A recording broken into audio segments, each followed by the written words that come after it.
चलिए नमस्कार। आज हम आपको पढ़ाते हैं प्रकाश का अपवर्तन। साइंस में क्लास 10 में दूसरा चैप्टर है प्रकाश का अपवर्तन। बहुत ही आसान तरीका में सरल भाषा में आपको समझाते हैं। पूरा वीडियो देखिएगा तो आपको एक एक पॉइंट प्रकाश के अपवर्तन के बारे में समझ जाइएगा। क्लास 10 का है प्रकाश का अपवर्तन पढ़ाते हैं। अगर वीडियो पसंद आता है, क्लास पसंद आता है तो ज़्यादा से ज़्यादा शेयर कीजिए, कमेंट कीजिए और चैनल को सब्सक्राइब करिए ताकि नए क्लास की जानकारी आपको मिल सके। सबसे पहले समझते हैं प्रकाश का अपवर्तन किसे कहते हैं। प्रकाश का अपवर्तन के बारे में। प्रकाश का अपवर्तन, जब प्रकाश की किरण एक माध्यम से दूसरे माध्यम में जाती है। क्या आती है? जब प्रकाश की किरण एक पारदर्शी माध्यम से, क्या चीज़ से? एक पारदर्शी माध्यम से दूसरे पारदर्शी माध्यम में जाती है, दिशा परिवर्तन की क्रिया को प्रकाश का अपवर्तन कहते हैं। जैसे देखो, समझो ये क्या है, मान लीजिए कांच की ये सिल्ली है। क्या है? ठीक है, कांच की सिल्ली है। यह वायु हो गया और ये कांच हो गया।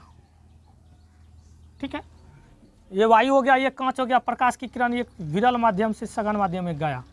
ये विरल माध्यम हो गया वायु, और ये अविलंब की ओर क्या हो जाएगा? मुड़ जाएगा। फिर सघन माध्यम से विरल माध्यम में जाता है तो अविलंब से क्या हो जाता है? दूर भाग जाता है। तो यही हुआ, जब प्रकाश की किरण विरल एक माध्यम से दूसरे माध्यम में जाता है। ये पहला माध्यम है, दूसरा माध्यम हो गया। एक माध्यम से दूसरे माध्यम में जाती है, दिशा परिवर्तन, ये दिशा मुड़ गया। दिशा परिवर्तन की क्रिया को क्या कहते हैं? प्रकाश का अपवर्तन कहते हैं। समझ में आया?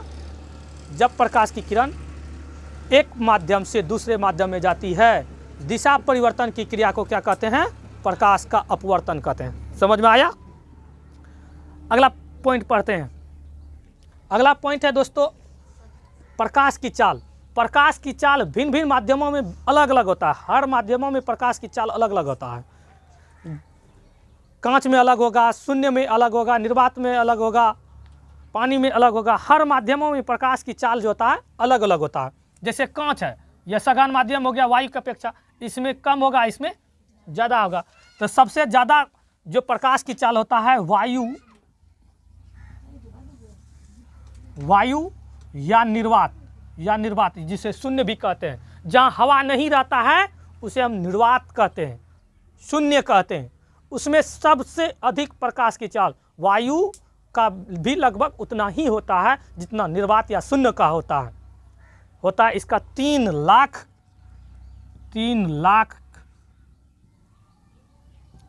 कई दाई सैकड़ा हजार 10,000 लाख 3 लाख प्रति सेकंड होता है।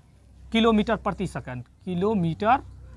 सेकंड, यानी एक सेकंड में वायु या निर्वात या प्रकाश, वायु में या निर्वात में या शून्य में जो है 3 लाख एक सेकंड में चलता है। समझ में आया? सबसे ज्यादा चाल जो है वो किसमें है? वायु और निर्वात में। आया समझ में? इससे हल्का कम में जो चलता है वह चलता है 2,25,000 किलोमीटर प्रति सेकंड चलता है। वह पानी में चलता है। कहाँ चलता है? इसके बाद पानी में चलता है। कहाँ? वह 2,25,000 किलोमीटर प्रति सेकंड चलता है। समझ में आया? इसके बाद जो होता है कांच में चलता है। कहाँ चलता है? कांच में जो है चलता है दोस्तों 2 लाख किलोमीटर प्रति सेकंड चलता है। ये काफी वीवीआई ऑब्जेक्टिव है, कई बार पूछा गया है। सबसे ज्यादा वायु में, उसके बाद पानी में, उसके बाद कांच में चलता है। जितना ज्यादा जिसमें सघन माध्यम होगा उसमें प्रकाश की चाल उतना धीरे होगा, और जितना कम सघन माध्यम होगा उसमें प्रकाश की चाल उतना ही अधिक होगा। आया समझ में? भिन्न भिन्न माध्यमों में प्रकाश की चाल क्या होता है? यही लिखे, प्रकाश की चाल भिन्न भिन्न माध्यमों में प्रकाश की चाल भिन्न भिन्न होता है, अलग अलग होता है। आया समझ में? अगला पॉइंट है विरल माध्यम और सघन माध्यम के बारे में। देखो, वायु जो क्या हो गया तुम्हारा? विरल माध्यम हो गया, और कांच क्या हो गया? विरल और सघन कैसे समझेंगे? विरल माध्यम और सघन माध्यम ये है जिसकी जो है अपवर्तनांक जितनी ज़्यादा होगा वह उतना ज़्यादा सघन माध्यम होगा। समझ में आया? जितना ज़्यादा उसमें क्या होगा, जैसे पानी का, जैसे देखो वायु की अपेक्षा पानी क्या हो गया, सघन माध्यम है। वायु की अपेक्षा पानी क्या हो जाएगा, सघन। इसमें ज़्यादा देखो, जिसमें ज़्यादा प्रकाश की चाल जितना स्पीड से चलेगा वह विरल माध्यम हो जाएगा। इसमें क्या हो जाएगा, कम हो गया पानी में, तो ये विरल सघन, ये क्या गया, इसकी अपेक्षा ये क्या हो गया, विरल माध्यम हुआ, ये सघन माध्यम हो गया। अब इस पानी और कांच में पूछेगा कौन सघन माध्यम है, तो क्या हो जाएगा, कांच होगा सघन माध्यम, क्योंकि इसमें प्रकाश की चाल क्या है, कम है। आया समझ में? जिसमें ज़्यादा कम रफ्तार से प्रकाश चलती है वह उतना ही सघन माध्यम हो जाता है। समझ में आया? पानी की अपेक्षा कांच क्या हो गया, सघन माध्यम। वायु की अपेक्षा पानी क्या हो गया, सघन माध्यम। और विरल माध्यम के बारे में पूछेगा तो पानी की अपेक्षा वायु क्या हो गया, विरल माध्यम। और कांच की अपेक्षा पानी क्या हो गया, विरल माध्यम हो गया। आया समझ में? दोनों तरीका से बताए कौन विरल और सघन। समझ में आया? वायु की अपेक्षा पानी, यानी कि अगर चूंकि प्रकाश की चाल पानी की अपेक्षा कांच में कम होता है, जिसमें घनत्व ज़्यादा होता है, जितना ज़्यादा घनत्व होगा उतना ही ज़्यादा वह सघन माध्यम होगा। आया समझ में? चलिए आगे पॉइंट पढ़ते हैं। अगला आपतित किरण। आपतित किरण किसे कहते हैं, जब प्रकाश की किरण, ये है आपतित किरण। ये क्या हो गया, आपतित किरण हो गया। क्या हो गया, आपतित किरण। इस किरण को क्या कहेंगे, आपतित किरण। आपतित क्या कहेंगे, किरण। पूछेगा आपतित किरण की परिभाषा, तो क्या दो माध्यमों को अलग करने वाली सतह पर पड़ने वाली प्रकाश की किरण को आपतित किरण कहते हैं। दो माध्यमों को सतह को अलग करने, दो माध्यम, ये हो गया वायु पहला माध्यम हो गया, कांच क्या हो गया, यह प्रकाश की किरण आती है तो यहाँ पे आके दोनों को क्या करती है, अलग करती है ना। वही कहता है जब प्रकाश की किरण दो माध्यमों को अलग करने वाली सतह पर, अलग करने वाली सतह पर ये पड़ती है तो उसे क्या कहते हैं, आपतित किरण कहते हैं। क्या कहते हैं, आपतित किरण। समझ में आया? कोई पूछेगा अब अभिलंब किसे कहते हैं, यह हो गया अभिलंब। यह जो देखा है यह क्या हो गया, हमको अभिलंब है। क्या है, ये अभिलंब हो गया, अभिलंब। क्या हो गया, अभिलंब हो गया। तो अभिलंब की परिभाषा, किसी सतह पर किसी बिंदु पर खींची गई लंब को उस बिंदु का अभिलंब कहेंगे। यानी किसी सतह पर खींची गई लंब को, यह सतह है, यह कांच किसी लिए सतह पर खींची गई लंब को क्या कहेंगे, अभिलंब कहेंगे। क्या कहेंगे, किसी सतह पर खींची गई लंब को क्या कहेंगे, अभिलंब कहेंगे। आया समझ में? किसी सतह पर खींची गई लंब को क्या कहेंगे, अभिलंब कहेंगे। अब अगला पॉइंट है अपवर्तित किरण किसे कहेंगे। अपवर्तित किरण, जो यह जो अंदर में ये विरल माध्यम से जब सघन माध्यम में प्रकाश घुसा, इसको अपवर्तित किरण कहेंगे। इसको क्या कहेंगे, अपवर्तित किरण। अपवर्तित किरण क्या कहेंगे, वर्तित किरण।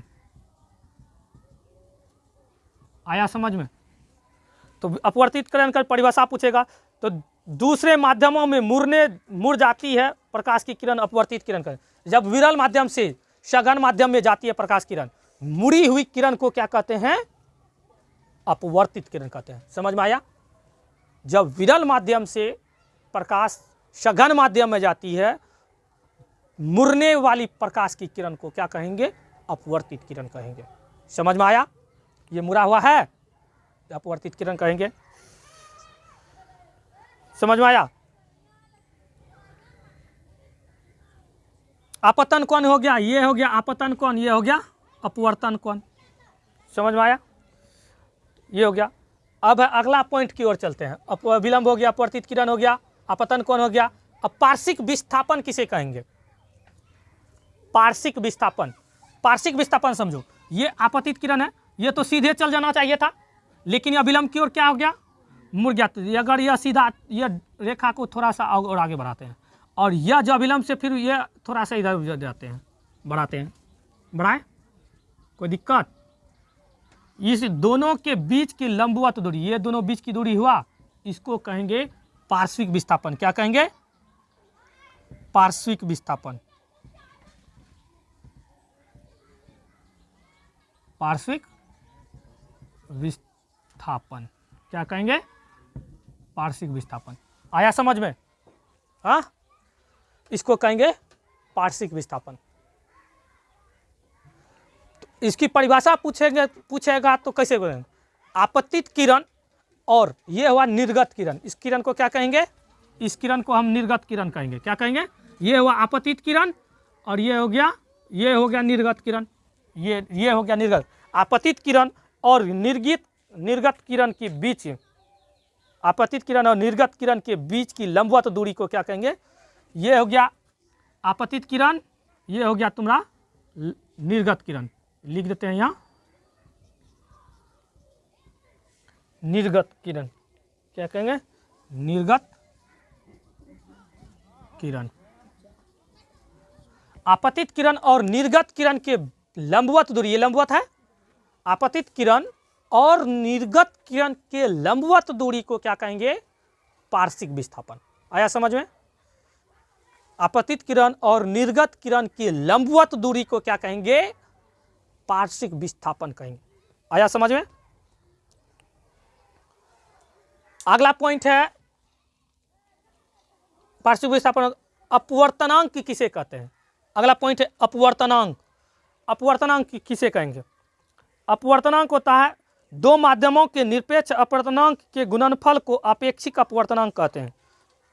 इसका होता है n21 बराबर n2/n1, n2/n1। यानी दो माध्यम हो गया, दो माध्यम है, ये दो माध्यम होता है, विरल माध्यम और सघन माध्यम। दो माध्यमों के निरपेक्ष अपवर्तनांक, दो माध्यमों के निरपेक्ष अपवर्तनांक के अनुपात को, अनुपात मतलब बटा, ये दो माध्यमों के निरपेक्ष के अनुपात, अनुपात बटा के रूप में रहता है ना, अनुपात मतलब बटा भाग के रूप में, ये बटा के रूप में है ना, तो उसे क्या कहेंगे? आपेक्षिक अपवर्तनांक कहते हैं। समझ में आया? किन्हीं दो माध्यमों के निरपेक्ष अपवर्तनांक के अनुपात को क्या कहेंगे?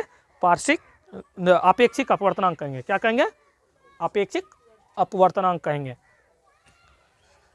अगला पॉइंट है अपवर्तन के नियम को लिखें। प्रकाश के अपवर्तन के नियम को लिखें।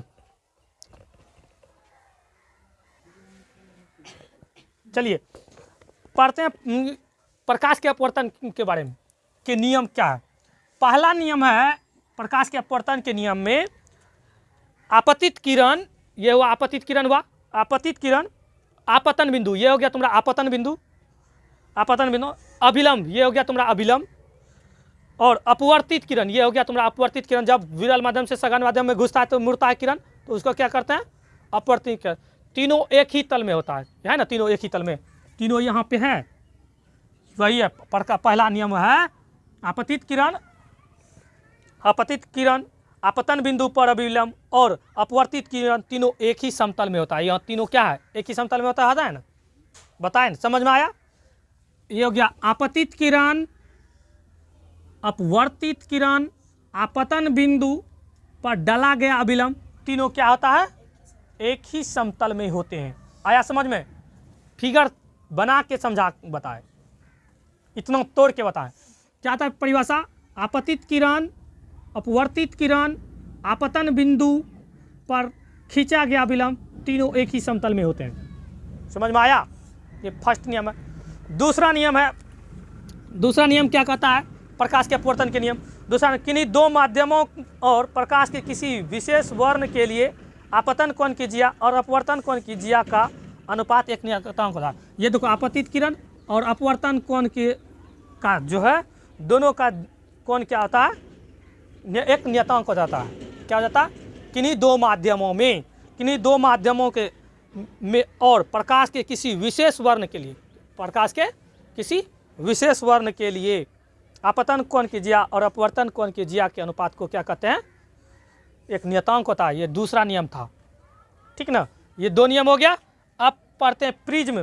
प्रिज्म में प्रिज्म जो होता है किसे कहते हैं? कोई पूछेगा प्रिज्म किसे कहते हैं, तो प्रिज्म जो है किसी कोण पर झुके दो समतल पृष्ठों के बीच घिरे किसी पारदर्शी पदार्थ का प्रिज्म होता है। देखो प्रिज्म ऐसा होता है,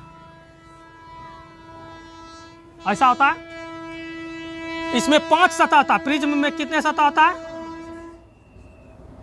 प्रिज्म में कितने सतह होता है? प्रिज्म में बाबू, प्रिज्म में 5 सतह होता है। कितना सतह होता है? ऑब्जेक्टिव में दिया है प्रिज्म में कितने सतह होते हैं, तो प्रिज्म में 5 सतह होते हैं। कोई इसका परिभाषा पूछेगा, प्रिज्म की परिभाषा किसे कहते हैं, प्रिज्म की परिभाषा अगर पूछ दे तो कैसे बताएगा?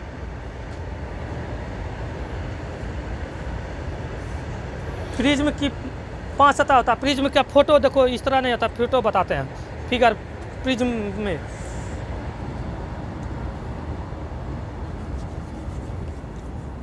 प्रिज्म का फिगर देखो,